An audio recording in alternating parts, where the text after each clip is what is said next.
क्षण भंगुर जीवन की कलिका, कल प्रातः काल खिली न खिली, मलयाचल की शुचि शीतल वायु, सुगंध समेत मिली न मिली। कलिकाल कुठार लिए फिरता, तन नम्र है चोट झिली न झिली। भजले अरिहंत अरी रसना, फिर अंत समय में हिली न हिली।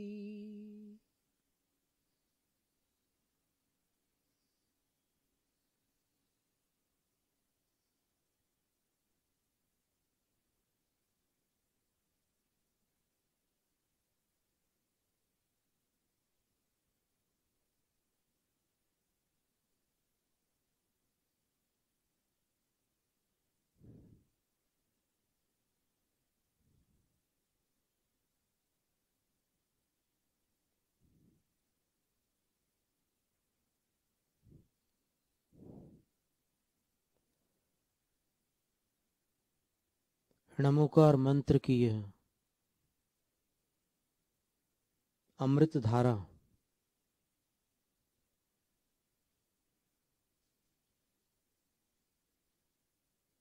प्रवहमान है।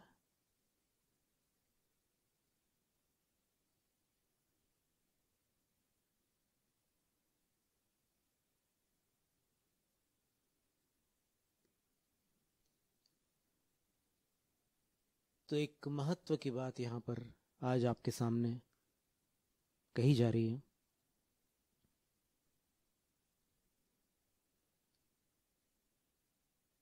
क्रियाकलाप ग्रंथ में नमो अरहंताण इस पद को लेकर एक श्लोक आता है।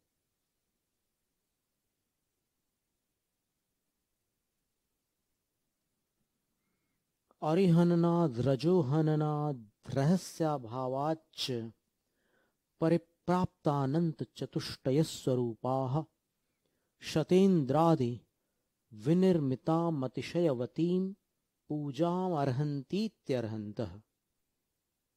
क्या सुंदर पंक्ति है। अरि का हनन करने के कारण, दोनों प्रकार की रज का हनन करने के कारण और रहस्य का अभाव होने के कारण, अरि से मोह, रज से ज्ञानावरण और दर्शनावरण और रहस्य से अंतराय कर्म,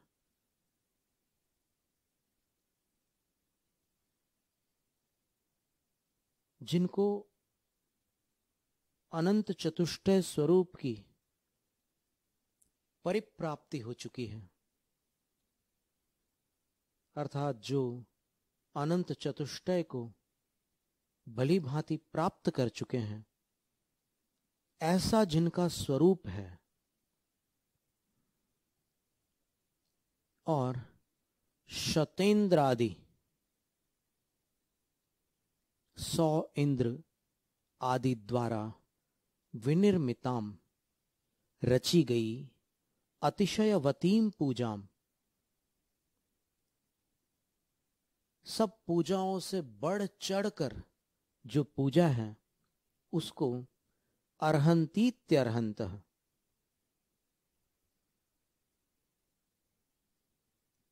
ऐसी पूजा के जो पात्र होते हैं वे अर्हंत कहलाते हैं। अर्ह धातु से अर्हंत शब्द की व्युत्पत्ति बताई है और फिर एक सुंदर छंद दिया है।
धवल ग्रंथ का भी एक पृष्ठ हमने खोला, तो वो काव्य ये है, घातिक्षयजमनंत ज्ञानादि चतुष्टयं विभूताढ्यम, घातिक्षयजमनंत ज्ञानादि चतुष्टयं विभूत्याढ्यम, येषामस्त्यर्हन्तस्तेऽत्र जिनेन्द्राः समुद्दिष्टाः। घाती कर्मों के क्षय से उत्पन्न अनंत ज्ञानादिक चतुष्टय येषाम अस्ति, जिनके पास हैं, और वह अनंत ज्ञानादिक चतुष्टय विभूत्याढ्यम, विभूति से भी युक्त है, विभूति से संपन्न है। ये जो शब्द है, ये जो विशेषण है, ये जो अनंत चतुष्टय जिसको कहा गया है, वह विभूति रहित नहीं होता, बल्कि विभूत्या आढ्यम, विभूति से आढ्य अर्थात संपन्न होता है। धनाढ्य शब्द होता है ना, धनाढ्य का अर्थ है धन संपन्न। तो ये भगवान जो होते हैं विभूति से संपन्न अनंत चतुष्टय के धनी होते हैं, स्वामी होते हैं।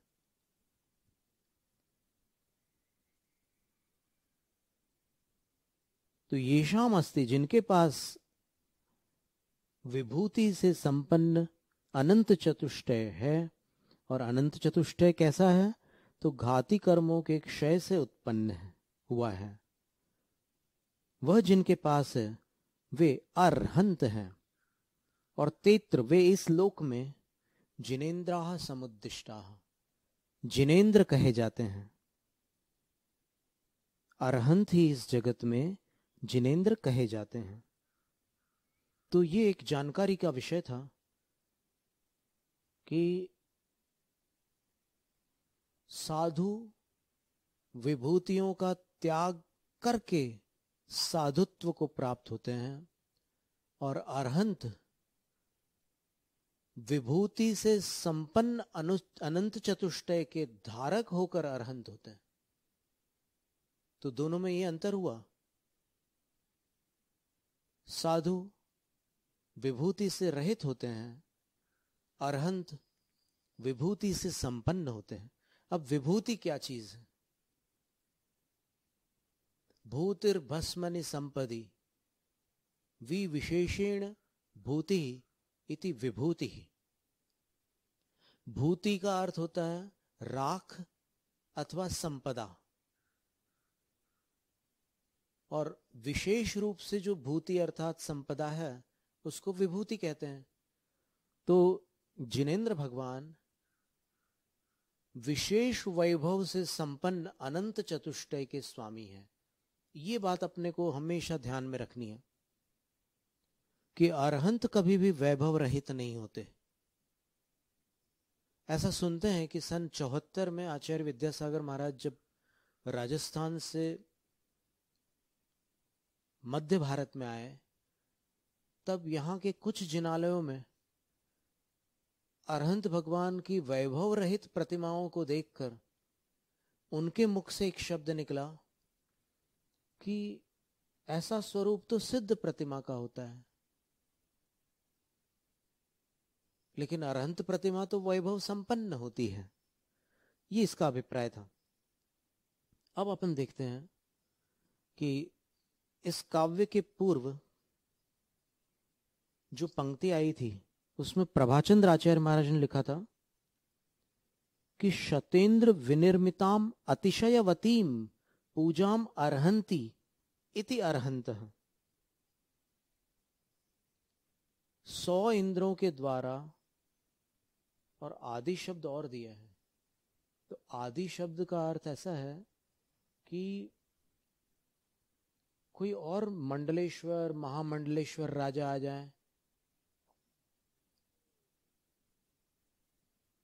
बलभद्र नारायण जैसे महापुरुष आ जाएं,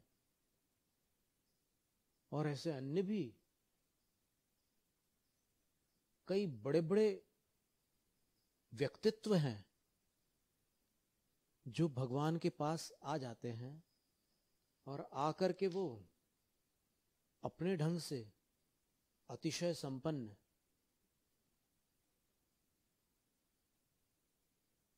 भगवान की अर्चना करते हैं, पूजा करते हैं।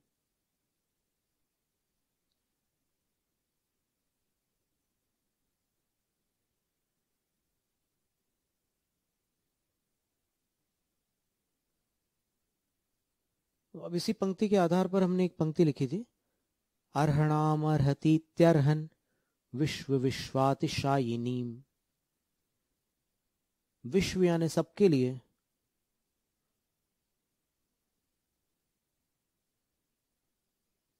विश्वातिशायिनीम संपूर्ण विश्व में होने वाली, अर्हणाम पूजा से बढ़कर के जो पूजा के पात्र होते हैं वो अरहंत कहलाते हैं।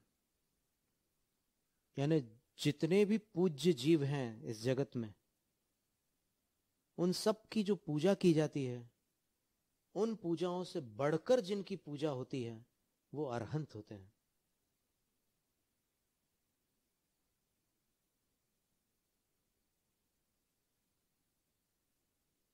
अब धवल ग्रंथ में अपन एक बात देखते हैं जो 2-3 दिन पूर्व एक प्रश्न आया था कि मंदिरों में जो भगवान के शासन देव और देवियां होती हैं,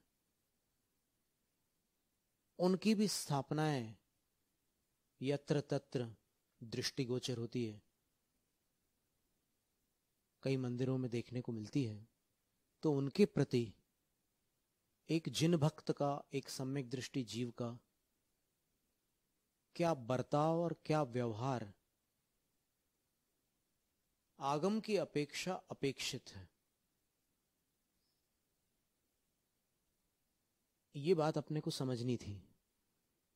तो हमने कहा था कि 5 प्रकार से उनकी आराधनाएं शास्त्रों में बताई गई है। उनमें कुछ आराधनाओं को उचित और कुछ को अनुचित भी कहा गया है। तो अपन उचित और अनुचित दोनों को समझ सकते हैं शास्त्र की कृपा से। पहले अपन ये देखते हैं,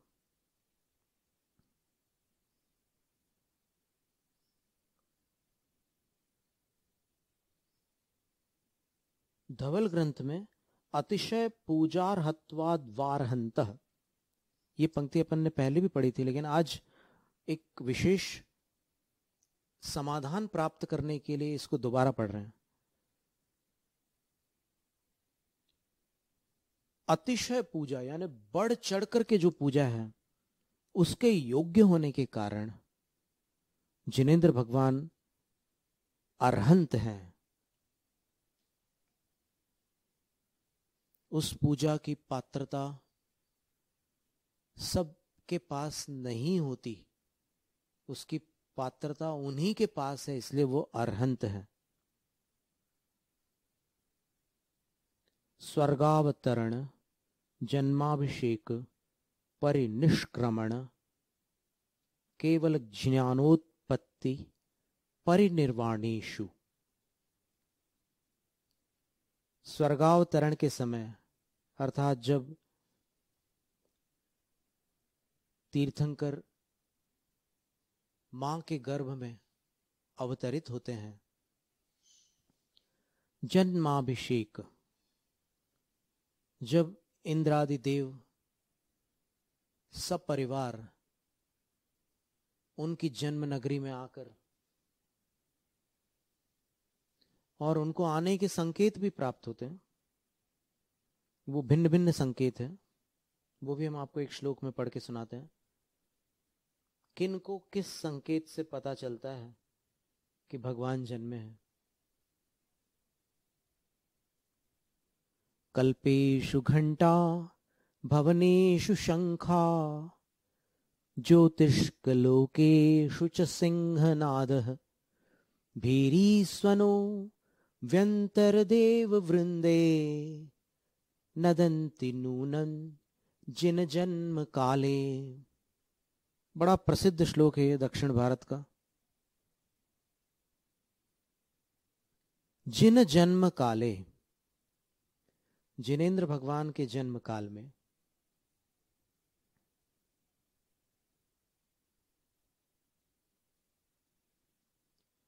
चार प्रकार के देवों को चार प्रकार के संकेत प्राप्त होते हैं। वो तत्काल समझ जाते हैं कि ये संकेत भगवान के जन्म सूचक संकेत है। कल्पेशु घंटा, कल्प का अर्थ है ऊर्ध्वलोक में स्थित देवों के जितने विमान हैं, उन सभी विमानों में 16 कल्प हैं, जिनको अपन बोलचाल की भाषा में 16 स्वर्ग कहते हैं। उन 16 स्वर्गों में घंटा नदंती, घंटे बजने लग जाते हैं। जैसे यहां भूलोक पर मां तीर्थंकर को जन्म देती है, तब वहां घंटे बजने लग जाते हैं। भवनेशु शंखा, और अधोलोक में जो भवनवासियों के भवन बने हुए हैं, अकृत्रिम भवन है, अनादिकालीन है, वहां पर शंखनाद होने लग जाता है। ज्योतिष्क लोकेशु च सिंहनाद, और ज्योतिर्लोक में ग्रह तारा नक्षत्र सूर्य चंद्र, उनमें सिंहनाद होता है। सिंह गर्जना जैसी ध्वनियां वहां पर होने लग जाती हैं। और भीरी स्वनो व्यंतर देव वृंदे, व्यंतर देवों के वृंद अर्थात समूह में नगाड़ों की आवाज होने लग जाती है, भेरियां बजने लग जाती है, नगाड़े बजने लग जाते हैं। नूनम, ये नियम है, अनादि से अनंत काल तक ये शाश्वत नियम है।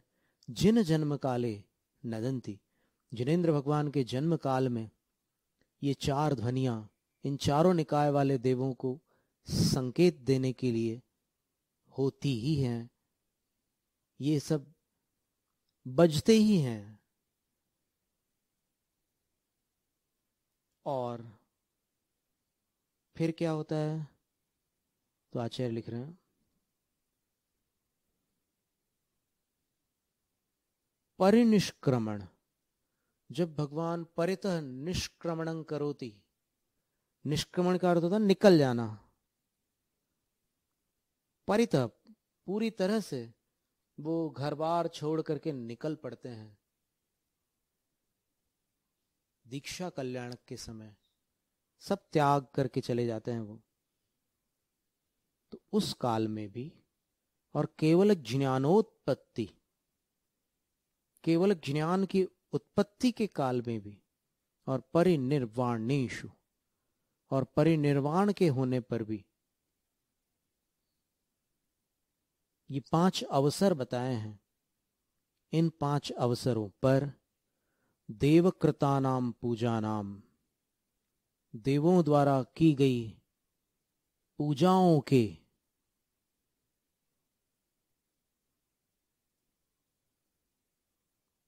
अतिशयानाम,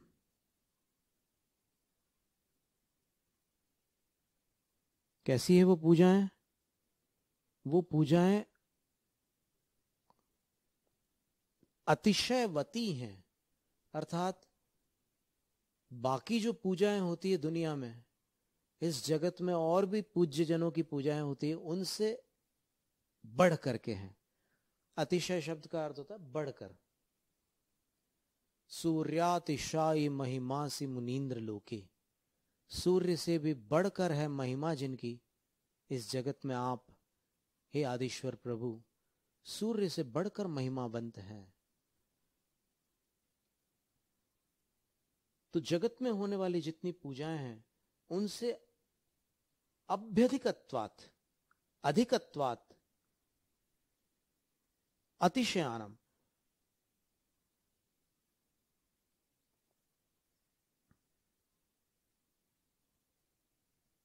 अर्हत्वात्,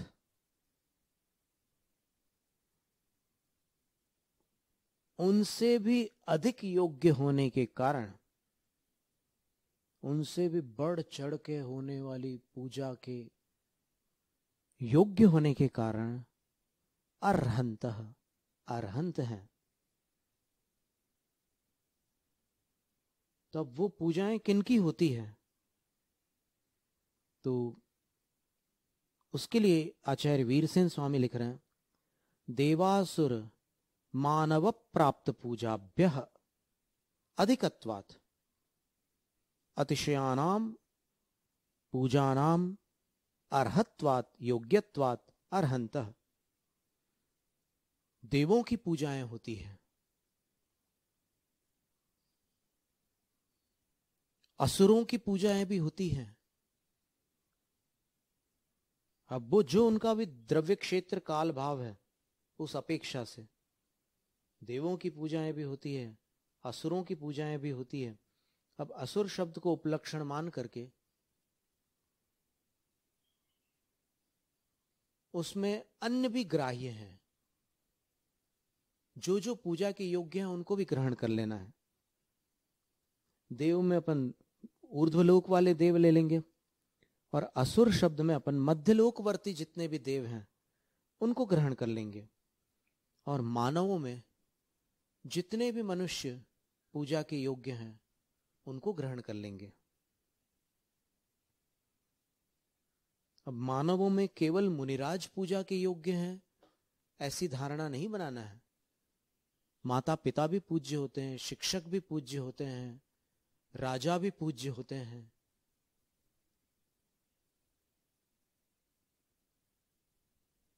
राजेंद्र चक्रमवनीन्द्र शिरोर्चनीयम,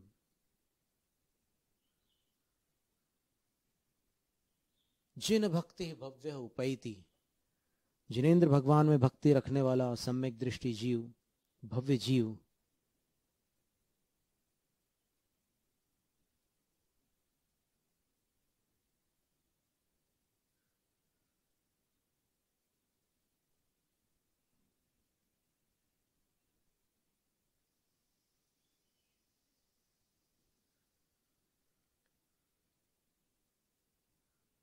साक्षात आचार्य की पंक्ति सुनाने में हमें थोड़ा अधिक प्रामाणिकता लगती है, तो वो हम आपके सामने सुनाते हैं।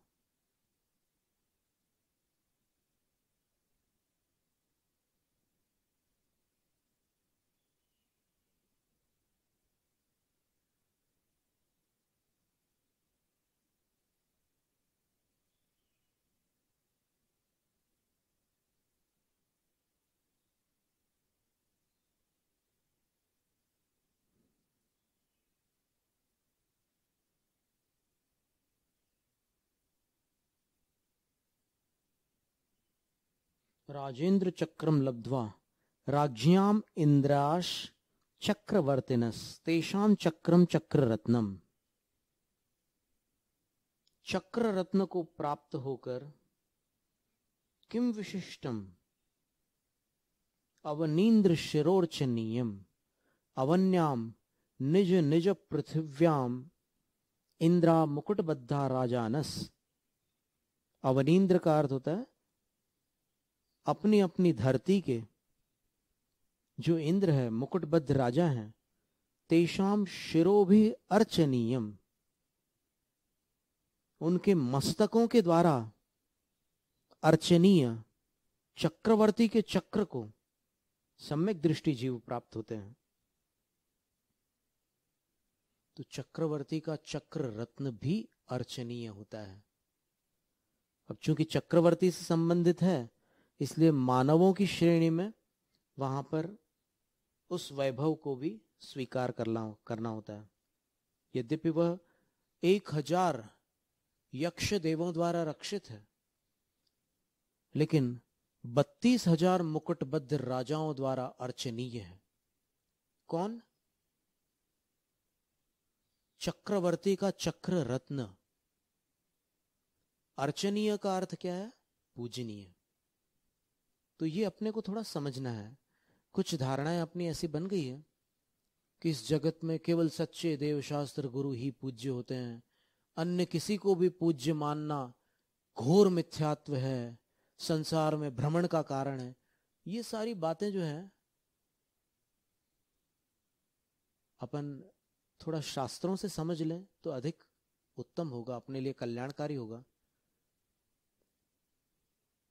32,000 मुकुटबद्ध राजा क्या सारे के सारे मिथ्या दृष्टि होते हैं जो चक्रवर्ती के चक्र रत्न की पूजा करते हैं? और क्या स्वयं चक्रवर्ती भरत, सगर, मगवा, सनत कुमार, शांतिनाथ, कुंथुनाथ, अरनाथ ये स्वयं चक्रवर्ती थे? चक्र रत्न की पूजा करने के लिए चक्रवर्ती जाते हैं। तो बड़े बड़े सम्यक दृष्टि चक्रवर्ती भी चक्रवर्ती की विभूति में आने वाला जो चक्र रत्न है वो जब भी प्रकट होता है आयुधशाला में, तब उनकी अर्चना के लिए जाते हैं। आप देखिए भरत चक्रवर्ती के कथानक में आपने सबने सुना है कि एक ऐसा संयोग बना था उस दिन कि भरत के सामने 3 दूत एक साथ उपस्थित हुए और चक्री ने पूछा कि तुम किसके समाचार लाए, तुम किसके लाए, तुम किसके लाए? तो एक कहता है कि मैं आपके पिताश्री के समाचार लाया हूं, दूसरा कहता है कि मैं आपकी आयुधशाला का समाचार लाया हूं, एक कहता है कि मैं आपके अंतःपुर का समाचार लाया हूं। तो चक्रवर्ती कहते हैं कि सबसे पहले तुम मुझे समाचार सुनाओ, तुम मेरे पिताश्री के तुम क्या समाचार लेकर आए हो? तो वो कहता है कि आपके पिताश्री ने 1000 वर्ष पूर्व जो तपश्चरण का मार्ग स्वीकार कर लिया था, दीक्षा ग्रहण कर ली थी, उनको केवल ज्ञान प्राप्त हो चुका है। चक्रवर्ती अपने सिंहासन से उठकर उस दिशा में जहां पिताश्री को केवल ज्ञान हुआ था 7 कदम चलते हैं और विधिवत नमस्कार करते हैं। फिर आयुधशाला वाले समाचार वाहक से पूछते हैं कि तुम क्या समाचार लेकर आए हो? वो कहता है कि आपके चक्रवर्तित्व को प्रकट करने वाला चक्र रत्न आयुधशाला में, शस्त्रागार में प्रकट हुआ है। चक्रवर्ती अत्यंत प्रसन्न होते हैं। फिर अंतिम दूत से पूछते हैं कि तुम अंतःपुर के क्या समाचार लाए हो? वो कहता है कि आपके यहां पुत्र रत्न का प्रादुर्भाव हुआ है, आपकी रानी ने पुत्र रत्न को जन्म दिया है। इस तरह 3 समाचार मिलने पर चक्रवर्ती जब आयुधशाला में चक्र रत्न के पास जाता है तो चक्र की पूजा करता है। महापुराण में भी इसका उल्लेख है और अन्य भी आचार्यों द्वारा प्रणीत ग्रंथों में यह कथन उपलब्ध होता है कि क्षायिक सम्यक दृष्टि तद्भव मोक्षगामी चरम शरीरी अणुव्रती भरत चक्रवर्ती अविरत नहीं थे, चौथे गुणस्थानवर्ती नहीं थे, वो पंचम गुणस्थानवर्ती अणुव्रती थे। वो चक्र रत्न की पूजा करते हैं। सच्चे देव शास्त्र गुरु ही पूज्य होते हैं, अन्य किसी की भी पूजा करने वाला मिथ्या दृष्टि है, ऐसा कहने वाले एक बार ये बता दे कि आपकी घोषणा के अनुसार तो भरत चक्रवर्ती भी शास्त्रों के अनुसार क्षायिक सम्यक दृष्टि भले हो, पर आपके मतानुसार वह मिथ्या दृष्टि है। तो आपका मत क्षायिक सम्यक दृष्टि को मिथ्या दृष्टि मानने वाला मत हुआ कि नहीं? इसलिए इस पर पुनर्विचार अपेक्षित है।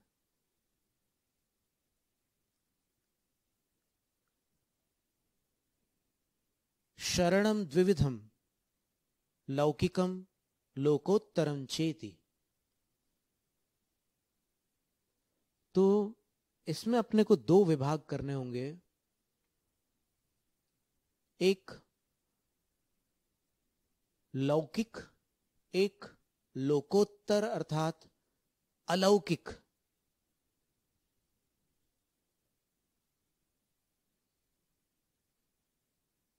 तो अलौकिक मंगल, अलौकिक उत्तम और अलौकिक शरण मान करके जिनकी पूजा की जाती है वो पंच गुरवः, पंच परमेष्ठी हैं। पर इसका अभिप्राय ये नहीं है कि लौकिक पूजा करना मिथ्यात्व है। लोक में जो लोकानुवृत्ति विनय बताई है मूलाचार ग्रंथ में, उसको आचार्य वट्टकेर स्वामी ने अथवा अन्य किसी भी आचार्य ने मिथ्यात्व नहीं कहा है। तो लोकानुवृत्ति विनय के अंतर्गत अनेक प्रकार की विनय बताई गई है, और उसमें एक विनय तो ऐसी बताई है जो अपने को अचंभित करती है कि अपने गुरु जब अपने चौके में आहार करने के लिए आते हैं तब जो उनकी पूजा आप करते हैं वह पूजा भी लोकानुवृत्ति विनय है। उसका कारण यह है कि उसमें कुछ लेन देन का व्यवहार चल रहा है। आप पूजा कर रहे हो तो वो आहार ले रहे हैं, आप पूजा न करो तो वो आहार नहीं लेंगे। ऐसा आगम का आदेश है कि भिक्षुक नमोपचार विधि के बिना आहार नहीं लेते।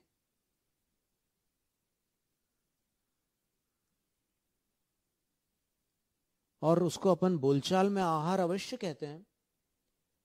वस्तुतः शास्त्रीय भाषा में उसका नाम भिक्षा है।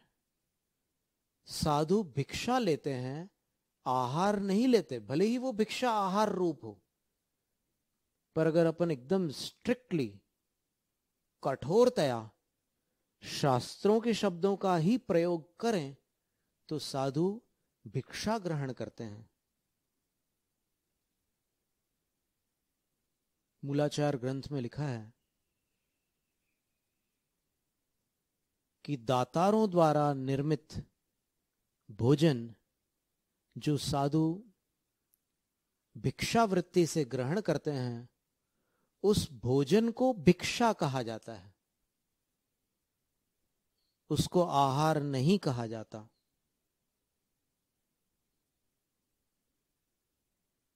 देखो वो पंक्तियां भी मूलाचार की कभी हम यहां पर आपके समक्ष रख सकते हैं यदि आपकी उत्कंठा हो तो। पर अभी इतना समझ लीजिए कि मूलाचार में ऐसा उल्लेख आया है। जितने भी मूलाचार के पाठी हैं वो सब जानते होंगे इस बात को। यदि उनकी स्मृति में अगर विषय होगा तो वो अवश्य इसका ज्ञान रखते होंगे। तो हमारे कहने का अभिप्राय ये था कि ये जो लोकानुवृत्ति विनय के अंतर्गत की जाने वाली पूजाएं हैं, उन पूजाओं में पंच परमेष्ठियों के अंतर्गत जो आचार्य उपाध्याय साधु है जब चौके में आते हैं तो वहां पर वो पूजा हो रही है लेकिन एक लेन देन का व्यवहार चल रहा है। और आप उनकी वसतिका में जाकर के, जहां पर साधु विराजमान है, संघ विराजमान है, वहां जाकर के उनकी पूजा करते हो तो वो मोक्ष विनय के अंतर्गत आती है। कितनी आश्चर्यजनक बात है। भले ही आप चौके में पूजा करते समय एक एक द्रव्य चढ़ाते समय भावना वही करो, जो आप वहां कर रहे हो उनकी वसतिका में जाकर के। जन्म जरा मृत्यु रोग विनाशनाय जलम, अक्षय पद प्राप्त ये अक्षतान। बीच में गंध भी है, जल गंधाक्षत, संसार ताप विनाशनाय गंधम चंदनम अक्षत। फिर कामवाण विध्वंसनाय पुष्पम।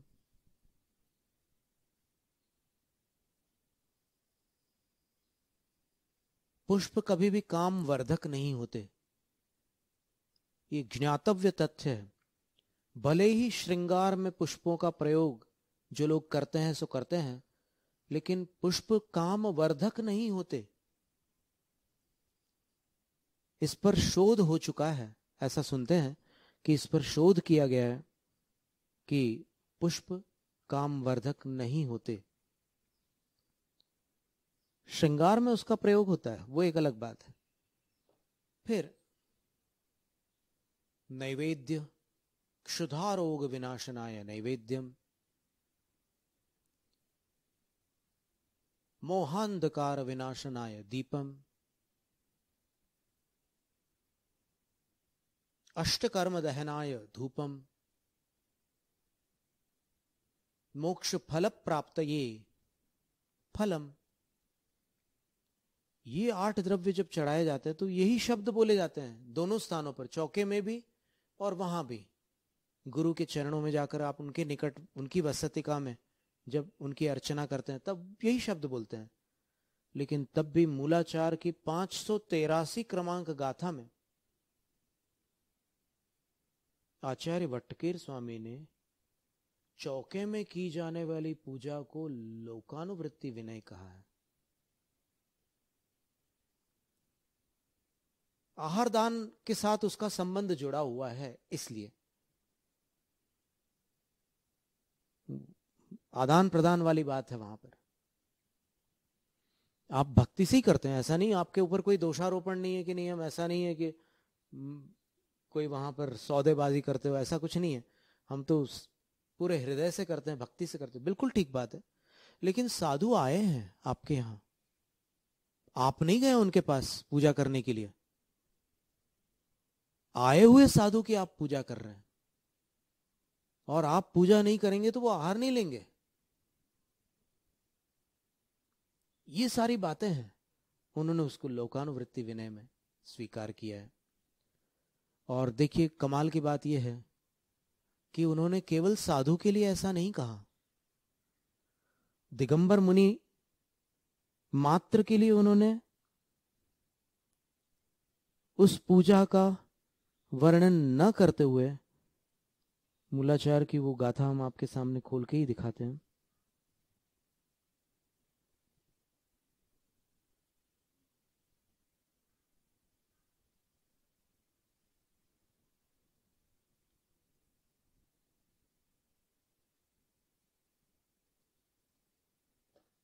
क्या लिखा है इसमें?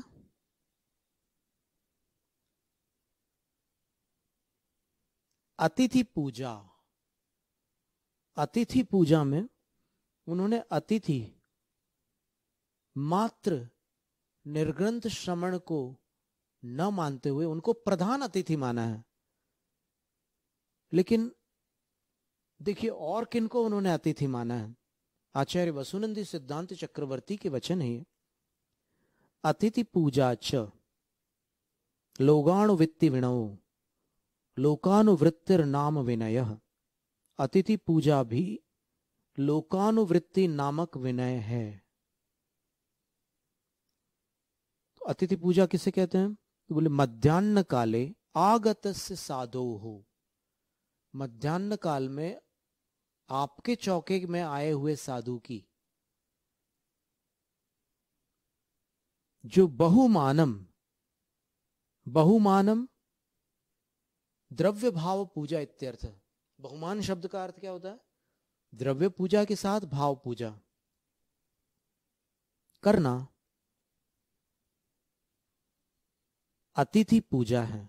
तो अतिथि पूजा में क्या कह रहे हैं? मध्याह्न काले आगतस्य साधोः बहुमानम, मध्याह्न काल में श्रावक के घर आए हुए साधु की द्रव्य भाव से पूजा करना अतिथि पूजा है, जो कि लोकानुवृत्ति नामक विनय है, लौकिक विनय है। और साथ में ये लिखा है साधोः अन्यस्य वा धार्मिकस्य, और अन्य धार्मिक की भी द्रव्य भाव से पूजा करना लोकानुवृत्ति विनय है, अतिथि पूजा है। इसको सावधानी से समझिएगा। इसमें कोई भी बात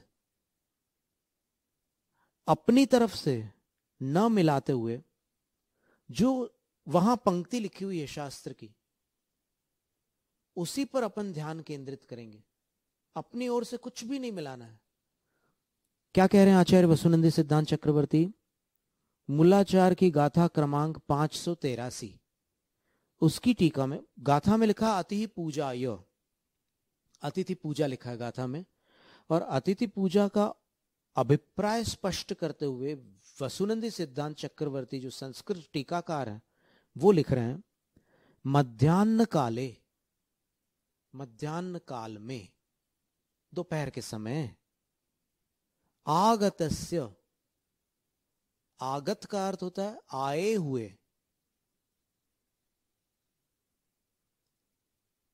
आए हुए का अर्थ क्या है?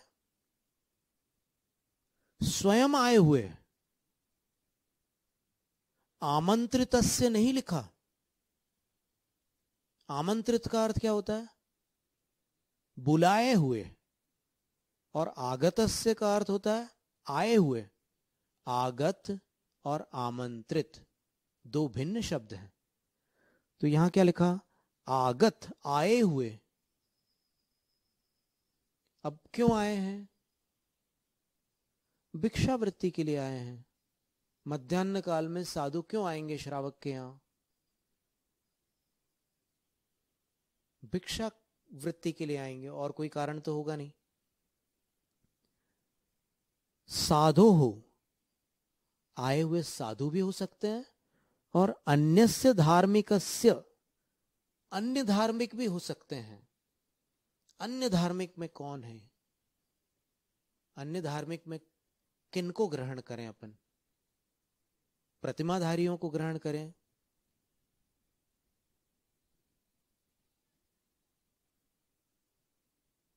ब्रह्मचारी भैया, ब्रह्मचारिणी दीदी, इनको ग्रहण करें?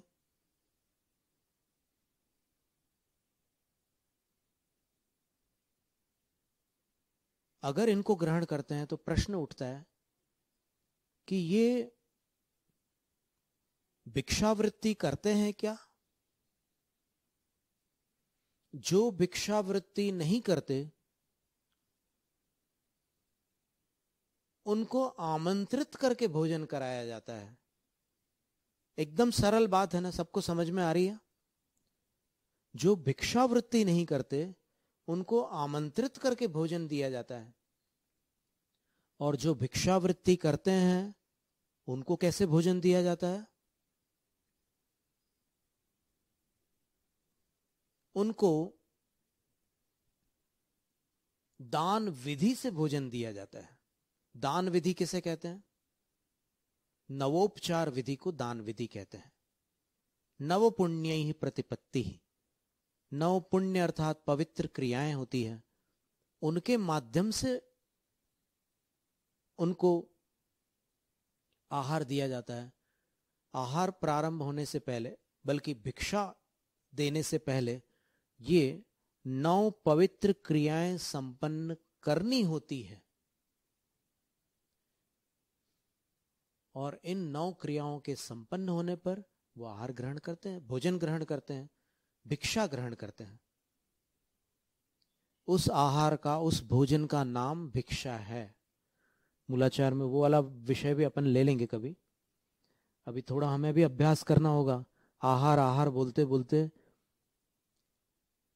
युग बीत गए, आदत पड़ गई एक प्रकार से, पर उसको सुधारेंगे, विश्वास है कि सुधार लेंगे। दुनिया की भाषा ना बोलकर मां की भाषा बोलना ही मोक्षमार्गी के लिए हितकर है। तो अन्यस्य धार्मिकस्य में कौन आएंगे? साधु को तो अलग कह दिया उन्होंने।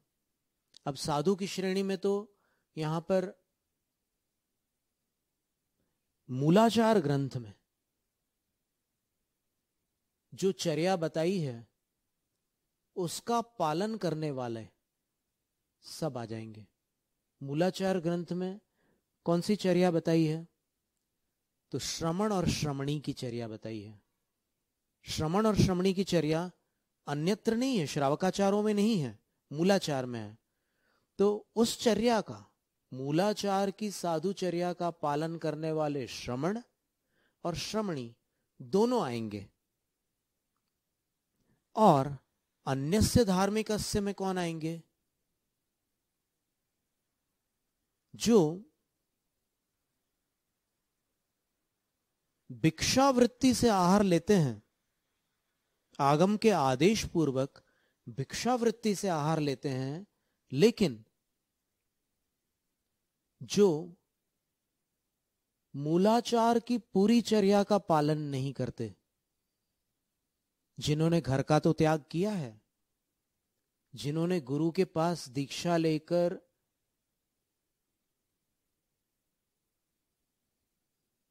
वानप्रस्थ का संयम अंगीकार किया है, जो भिक्षुक है, जो तपस्वी है और जो वस्त्रधारी न होते हुए वस्त्र के खंड को धारण करते हैं। भैक्षाशनस तपस्यनुत्कृष्टश्चेल खंडधरः, चेलधर नहीं, चेल खंडधरः। अखंड वस्त्र को धारण नहीं करते, खंड वस्त्र को धारण करते हैं।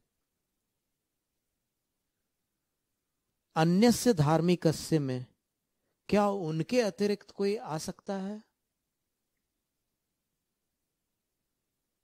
क्योंकि आगम का आदेश है भैक्षाशनस। समंतभद्राचार्य कह रहे हैं भिक्षा से भोजन करोगे, 11वीं प्रतिमा धारण कर रहे हो, भिक्षा से भोजन करोगे। और क्या करोगे?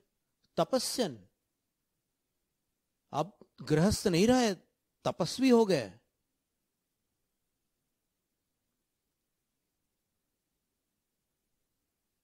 अब संघस्थ हो चुके हो। ये अधिकृत संघस्थ की बात है। बाकी अभ्यास के रूप में रहना, प्रतिमा धारण करके संघ में सेवा करना, अध्ययन करना, ये अलग विषय है। लेकिन यहां जिनेंद्र की आज्ञा से संघस्थ होने की बात कही है। तो ऐसे अन्यस्य धार्मिकस्य में एलक, क्षुल्लक और क्षुल्लिका को ग्रहण किया जाएगा। इनका जो बहुमान है चौके में, बहुमान का अर्थ क्या है? द्रव्य भाव पूजा। यह अर्थ हमने कहां से निकाला? तो इसका उत्तर है हमने नहीं निकाला। यह अर्थ प्रभाचंद्र आचार्य महाराज ने प्रतिक्रमण ग्रंथ त्रयी में दिया हुआ है कि बहुमान का अर्थ होता है द्रव्य भाव पूजा। तो अब बताइए कि पूज्य में कौन कौन आ रहे हैं? अपन धीरे धीरे समझ रहे हैं ना। एक तो चक्रवर्ती का चक्र भी चक्रवर्ती के द्वारा पूज्य है। वो चक्रवर्ती भरत चक्रवर्ती के समान क्षायिक सम्यक दृष्टि और अणुव्रती भी क्यों न हो, उसके द्वारा पूज्य है। और ये कथन समंतभद्राचार्य, जिनसेनाचार्य, भगवत जिनसेनाचार्य आदि सब अपने अपने वाङ्मय में कर रहे हैं। तो इसी पर अपन और आगे विचार करते हुए बढ़ेंगे। सबसे बड़े पूज्य तो अरहंत भगवान है। और अभी अपन ने धवला में पढ़ा था कि पूजा देवों को भी प्राप्त होती है। लौकांतिक देवों का वर्णन जो सर्वार्थ सिद्धि में आया वहां लिखा है, विषय सुख विरहाद ब्रह्मर्षयः इतरेषाम देवानाम अर्चनीयाः। लौकांतिक देव विषय सुख का विरह होने के कारण, अर्थात उनके यहां देवियों का परिवार नहीं होता, तो उस विषय सुख का उनको विरह रहता, वो विषय सुख का सेवन नहीं करते, इसलिए उनको ब्रह्मर्षयः, देवलोक का ब्रह्मर्षि माना जाता है। और इतरेषाम देवानाम अर्चनीयाः, बाकी देवों के लिए वो अर्चनीय होते हैं। लौकांतिक देवों का स्थान देवशास्त्र गुरु की श्रेणी में नहीं है, लेकिन वो अन्य देवों के लिए अर्चनीय होते हैं। तो इससे क्या प्रमाणित हो रहा है कि केवल देवशास्त्र गुरु को अर्चनीय मानना अथवा अर्चनीय है ऐसी धारणा रखना शास्त्र सम्मत नहीं है। शास्त्रों में ही अन्य अनेक अर्चनीयों का वर्णन चल रहा है। अभी हमने आपके सामने कुछ उदाहरण प्रस्तुत किए, 3 उदाहरण प्रस्तुत किए हमने आपके सामने। कौन से 3? एक तो चक्रवर्ती का चक्र, दूसरा चौके में साधु के अतिरिक्त एलक, क्षुल्लक और क्षुल्लिकाओं की अर्चना का वर्णन मूलाचार ग्रंथ से हमने आपके सामने रखा, और तीसरा 5वें स्वर्ग के आलय में रहने वाले जो लौकांतिक देव हैं, वो आचार्य पूज्यपाद स्वामी द्वारा सर्वार्थ सिद्धि ग्रंथ में अन्य देवों के अर्चनीय देव बताए गए हैं। तो वो भी अर्चनीय हुए कि नहीं? अर्चना की परिभाषा क्या है? स्मरण में रखना, द्रव्य अर्पित करके अपनी भक्ति प्रकट करने का नाम अर्चना है। तो इस विषय को और भी अपन आगे गतिमान रखेंगे। आज अपन ने जितनी जानकारियां प्राप्त की है, उन जानकारियों को स्मृति में धारण करके रखना होगा। जैनम जयतु शासनम। ओम ह्रीं ओम ह्रां ह्रीं ह्रूं ह्रौं ह्रः परमार्थ आप्तागम तपोभृताम।